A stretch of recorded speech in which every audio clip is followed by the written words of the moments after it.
But in this video, I just wanted to talk about 7 of the biggest transformations, 7 of the big transformations that happened in my life when I started living my life without alcohol. So I don't know if you know me, I'm Kevin O'Hara for Alcohol Mastery and Habits Unplugged. If this is your first time here and you want to learn how to stop drinking alcohol to build that epic life, to get to that best possible version of yourself, you can start by subscribing to this channel, hitting the bell notification so you don't miss anything. And if you want to ask a question, like I said, click on the join button below the video for more information, more details. Okay, so the first thing is alcohol, it numbs your brain. You know, for me, when I was drinking alcohol, it was covering up so many different issues in my life.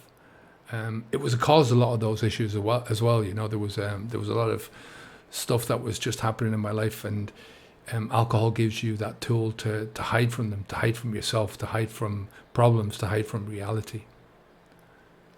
So alcohol is a form of medication. It's a tool, right? It's a really bad tool. You know, it's as they say, when the only tool you've got in your box is a hammer, then the whole world looks like a nail. Can't remember who said that, but it's true. And it's not, when you drink alcohol to solve something, it's not like a laser guided missile that you fire at that problem and you want to forget that specific problem. It's more like a grenade that you're throwing into the mix, and it just goes off and, you know, smashes up everything in its path. So, you know, some of the things that you were supposed to be dealing with in life, some of the things that, you know, in order to get to that best possible version of yourself, you've got to deal with in life. You know, the problems that you've got to work out, the things that are going to take you forwards and take you to the next step and the next step and the next step. Take you up the levels, take you one step forwards. All of those things are pushed aside when you're drinking alcohol. Because the one thing that alcohol does for you better than anything else is it dumbs down your brain. You know, that's why people like it more than anything else, is because it allows them to not think, or to get onto a level of thinking which is basically not thinking. It's like the lowest form of stimulation that you can have.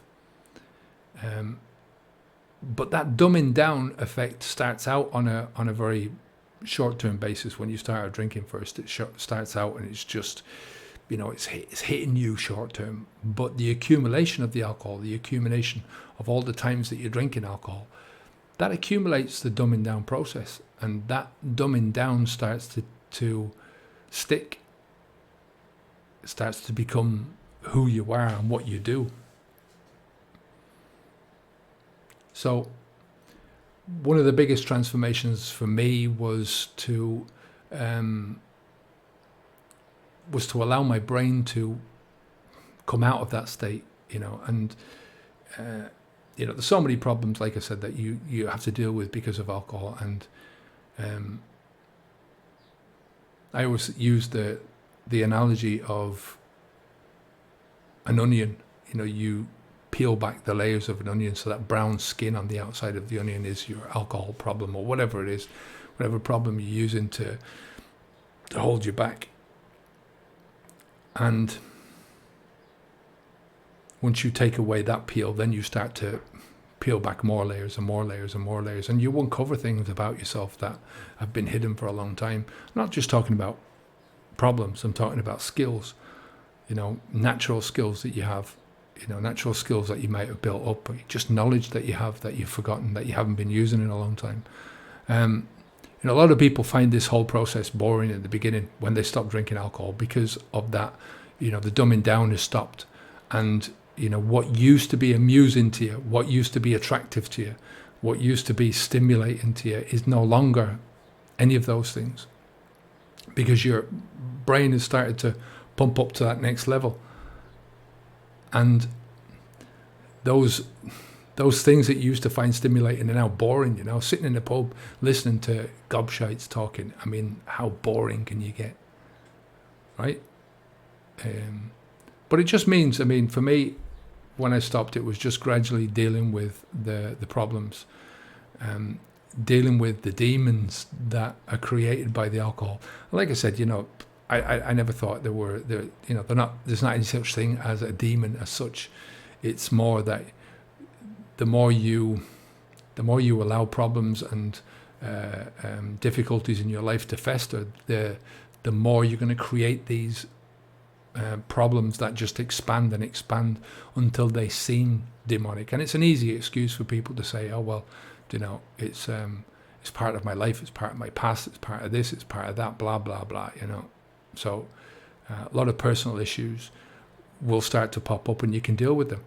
You can start heading back up and making progress in the right direction.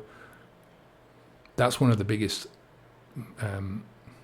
benefits of stopping drinking alcohol, is that you start to move upwards. Now, the second one is that alcohol, when I was drinking alcohol, I used to drink to repress emotions. Alcohol suppresses a lot of emotions, whether you're doing that deliberately or whether it's just happening because of what alcohol is. We talk about alcohol being a drug, and for me, a drug is just another label that we use. People don't want to face up to the fact that alcohol is a toxin, a neurotoxin, but it's what alcohol does for you, or what alcohol does against you. I mean, we start using alcohol for all sorts of what we perceive as being benefits, but at the end of the day, it's only when we start to understand the consequences of doing that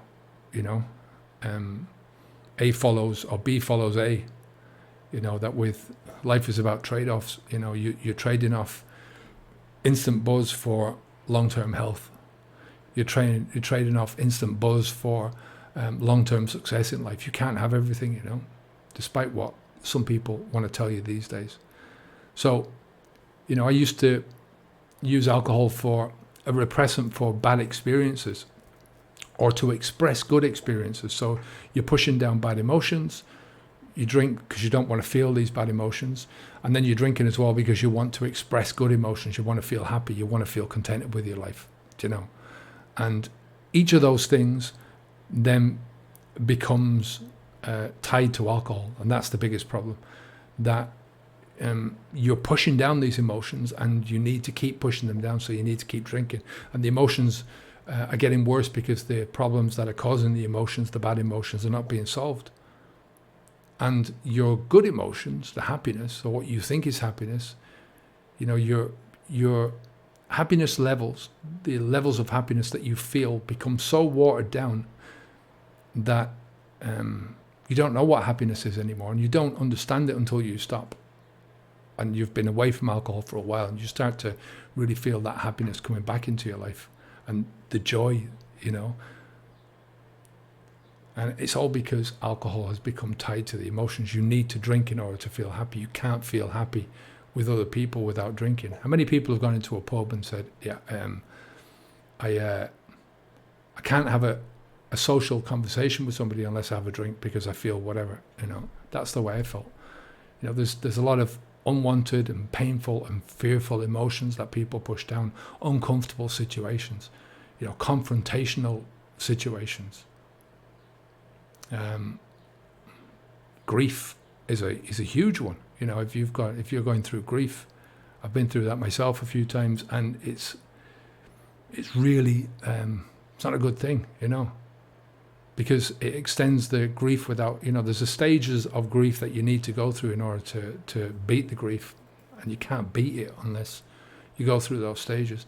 And alcohol kills that grief, that possibility of going through those grief. It's not a good thing at all. But afterwards, I started having these emotions bubbling up that I didn't realize I had. Some of them are, bad emotions that I didn't really want to deal with them. But, I think it was 2-3 years after I stopped drinking alcohol that a lot of these emotions were coming through, which was weird. And it was, I remember the just climbing up this particularly difficult mountain. It was steep. It was on a track, so it wasn't anything out of the ordinary, but it was just a lot of effort that I put in, and I started feeling these emotions as I'm going towards the top. And I realized that a lot of this stuff that I've been thinking about for the last half an hour up this hill, I hadn't thought about in so long. And, but the brain is in a different position then. You're clear, you're thinking straight, so you're able to put things into perspective and to start dealing with the emotions as they pop up, which is a great thing. You need to control these emotions, and you control your emotions by reason, by thinking them through, by thinking, why am I having this thing? Am I having this thing? Is it something that I should be having? And, is it a logical emotion, or is it something that I'm just being emotional about for the sake of being emotional? Mind over emotions is important. So you're much more emotionally in control of yourself when you stop drinking. You're controlling your emotions is controlling your reality to a certain extent, instead of allowing your emotions to control your reality. Do you get what I mean? It's a big difference. Beforehand, there was just an emotional roller coaster in my life. It was up and down, up and down. People around me, the people I care about, would say things to me like, I don't know where you're coming from. I don't know what to expect from you these days. Jekyll and Hyde sort of a thing. And afterwards, you just get onto it takes a while, but you get onto an emotional stability. Like I said, it takes time, it takes work, it takes effort, it takes focus. It takes you to have a direction that you're aiming towards, but it's worth it because it gives you an overall contentment in life. If you want to get to that best possible version of yourself, you have to, it's essential that you control your emotions. I'm not saying you're going to have total control of your emotions, but to have a certain large amount of emotions or control over your emotions. So the third thing is that alcohol made me apathetic to life. Apathetic. It made me not bothered about things. I didn't care, especially when I was drinking. There was just something that was in my brain that had been growing and growing and growing. I used to hang out with some pretty dodgy people when I was drinking. I didn't care who I was hanging around with. I didn't care who I was talking to. I didn't care what stories I was telling, what I was saying, what was going into my mind or what was coming out of it. I had a certain amount of procrastination in life. Procrastination in relationships, procrastination in work, just negative thoughts, bad thoughts. Why does this all matter? What is all this about? Sort of an existential angst, just an underlying anxiety that was there all the time. Because you're not moving forward, you're not growing in life, you're not doing things that are building yourself up. Like I said, alcohol, there is two things in life that are as certain as anything, that it's all about choices and trade-offs. The opportunity costs come from the trade-offs, are the things that you're missing out on. Because you can only do so much with the time that you've got. You can only do so much with the money that you've got. And alcohol screws around with your brain so much that you're wasting away your talents and your potential in life. And the clock is ticking away. It's just ticking away all the time. So the more time that you waste on this, but on a brighter note, afterwards, it took a while, but there is a certain amount of fear that you don't know what you're doing at the beginning, but there's a certain amount of excitement that follows you as well, that you have at the beginning, and that comes with it throughout your whole journey. And that excitement gives you eventually a renewed love for life, right? You're just able to use your time better. You've got more time, which means that, everyone's got the same 24 hours in the day, but you use it better. So if you're using that 24 hours 10 times better than you were beforehand, because you're doing something which is much more productive, then you've got 10 times the amount of time that you used to have before, relatively speaking. So since I stopped, I just want to live more life. I want to have more quantity of life, obviously, but also more quality of life. So they're the first three. Alcohol covers up issues in your life. And after you stop drinking alcohol, you gradually deal with many of these issues. Nobody is looking for perfection in this life. We're all trying to head towards, I think, that best possible version of yourself. I think is a great goal to aim towards. It's a very abstract goal, but it means that everyone has their own possibilities. Emotional issues, repression, emotional repression, these you use alcohol for these, as well as to express your positive emotions, and you're in this roller coaster of life. And after you're much better, you're much more capable emotionally, you're much more level-headed, you've got much more emotional control and stability over your life. And the third one was that you're just not really caring about life anymore when you're drinking alcohol. And after you stop drinking alcohol, you eventually get to a stage where you're loving life. I'm Kevin O'Hara for habitsv2.com. We help people to stop drinking alcohol and to get to that best possible version of themselves. Take care of yourself, and I'll speak to you again soon. Onwards and upwards.